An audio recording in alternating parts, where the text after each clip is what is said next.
नमस्कार। इन दिनों कुछ लोग बहुत सवाल कर रहे हैं जो 2020 से 2026 तक पैसा बना लिए हैं या नहीं बनाए हैं। उससे कुछ लोग जो पैसा अभी नए-नए लोग हैं वो पूछ रहे हैं भाई शेयर मार्केट में पैसा कैसे बना लिए? तो मैं आप लोगों को एक भाजी मार्केट के एग्ज़ाम्पल से बता रहा हूँ। आपके गाँव से 2 किलोमीटर दूर सब्जी मंडी है जहाँ पे समझ लीजिए कि टमाटर बिकता है और बैंगन बिकता है और प्याज बिकता है। फिर वहाँ सब सब्जी बिकती है तो वो सब्जी बाजार हो गया जिसे मंडी बोलते हैं। उसी तरह शेयर बाजार होता है। अब शेयर बाजार का मतलब मैं आप लोगों को बता दूं कि मतलब कि टाटा रिलायंस हो गई, तो इन लोगों को कंपनी जो है इनको जब पैसा चाहिए तो क्या काम करती हैं, वो लोग शेयर अपना बेचती हैं। जब ज़्यादा पैसे की 400-500 करोड़ रुपए की ज़रूरत होगी तो वो अपना शेयर देती है कि वो एक शेयर ले लो। अब वो लिस्टिंग होता है आईपीओ के जरिए, जो आईपीओ में लिस्ट होता है एक शेयर का भाव जितना होता है उतना रखा जाता है, चाहे 100, 200, चाहे 500, 50 रुपया, 100 रुपया, जो भी रेट आए वो लिस्टिंग के समय एक्सचेंज वो रेट रखता है तो पब्लिक को देता है, मतलब इशू होता है। तो उसमें एक दो शेयर नहीं, सीधा 200, 400 या 50, 100 शेयर खरीदना पड़ता है, जैसे पैसा इकट्ठा हो और कंपनी पैसा लेकर अपने बिजनेस को बड़ा करती है। जब अपने बिजनेस को बड़ा करेगी, उसमें मुनाफा होगा तो वो डिविडेंड आपको देगी। अगर डिविडेंड नहीं देगी तो उसका कंपनी का शेयर बढ़ेगा। तो यही शेयर मार्केट होता है।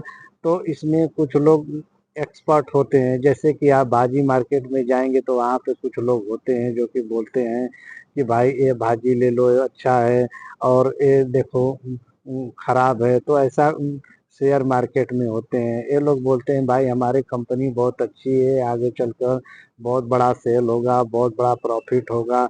तो ये सब सोच समझ कर जो आम निवेशक है उसमें पैसा लगाते हैं, शेयर खरीदते हैं, उसको अपने डीमेट अकाउंट में रखते हैं। अब पूछेंगे कि डीमेट अकाउंट क्या होता है? तो डीमेट अकाउंट आपको खोलना पड़ता है ऑनलाइन।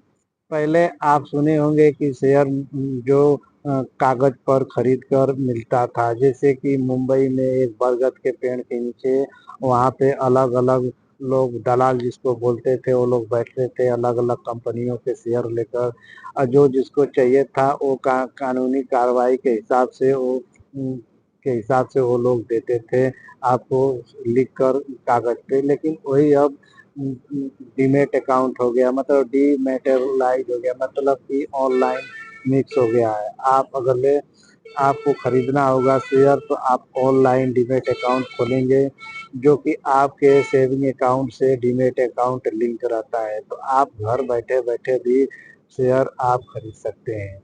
अब बोलेंगे भाई इसमें भाव कैसे बढ़ता है, कैसे घटता है? तो मैं आप लोगों को बता दूं कि अभी समझ लो बारिश की वजह से आपके सब्जी मंडी में 10 किलो टमाटर आया जिसका खरीदार 100 लोग हैं। तो जाहिर सी बात है कि जो 40 रुपया वाला टमाटर है सीधा 80 रुपया, 100 रुपया जाएगा। अब समझ लो आपके पास 100 किलो टमाटर है, उसको खरीदने वाले बहुत कम है, कम है। तो उसका क्या है, बहुत ज़्यादा लोग हैं, 100 किलो टमाटर है, 1000 लोग खरीदने वाले हैं, तो उसका क्या है, भाव बढ़ता है। और घटता कब है, जबकि समझ लो कि आपका टमाटर सड़ गया 10 रुपये वाला चीज़ 5 रुपया में, तो आप समझ रहे हैं ना। तो यही भाव घटता है बढ़ता है, मतलब जो सड़ता हुआ सामान है, जैसे कि मिठाई की दुकान है, आप मिठाई जाकर खरीद लिए रहे हो और किसी ने वहाँ पे न्यूज़ आता है टीवी पर, वो अलग बात है। लेकिन कुछ लोग बोलते हैं नहीं इनकी मिठाई सड़ गई है, गल गई है, तो मिठाई का भाव कम हो जाता है, इसीलिए शेयर मार्केट में। अच्छा, आप बोलेंगे कि ये म्यूचुअल फंड क्या होता है? तो म्यूचुअल फंड का भी एक एक्सपर्ट होते हैं जो कि 50-100 कंपनी का एक समूह होता है। अगर आप 1000, 2000, चाहे 5000 रुपया लगाकर आप म्यूचुअल फंड में डाल सकते हैं। वो क्या होता है कि आपको जब जानकारी नहीं है शेयर मार्केट की, कुछ भी नहीं जानकारी है, तो आप म्यूचुअल फंड में जा सकते हैं, जो कि वहाँ पे फंड मैनेजर रहता है, आपको वो सब्जी खरीद कर या शेयर खरीद कर आपके डीमेट अकाउंट में रख देगा। आप जब चाहे तब उसे आप बेच देंगे या जब चाहे तब आप खरीदेंगे। पर रही बात की mutual fund long time investing का होता है, मैं जो आपको बात बता रहा हूँ या जो भी मैं वीडियो बनाता हूँ बस यह शिक्षा के उद्देश्य के लिए है या निवेश सलाह नहीं है।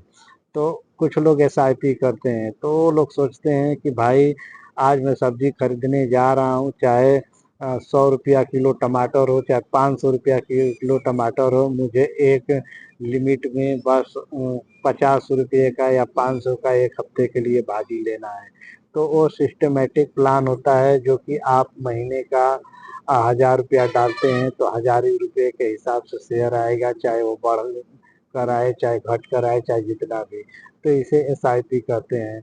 तो अच्छा, कुछ लोगों को बिल्कुल नहीं रिस्क लेना है तो वो लोग क्या करते हैं कि गोल्ड में पैसा लगाते हैं और ज़मीन खरीद लेते हैं। और कुछ लोग होते हैं जो कि अपना पैसा एफडी कर लेते हैं जो कि 6 से 7% रिटर्न आता है। लेकिन शेयर मार्केट में देखा जाए तो शेयर मार्केट 20 से 25%, 30% देता है।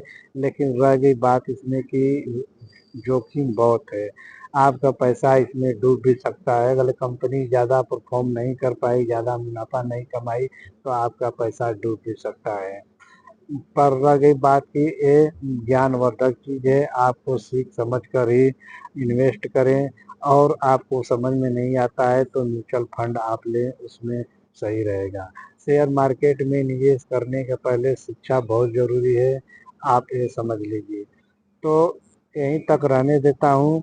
यह वीडियो केवल शिक्षा के लिए है, इसमें निवेश सलाह नहीं है। अगर इसमें आपका बात बहुत अच्छा लगे तो लाइक शेयर सब्सक्राइब कीजिए। हाँ, कमेंट भी कीजिए ताकि मैं आपके कमेंट का मैं जवाब देने का हर वक्त प्रयास करूँगा। तब तक के लिए नमस्कार।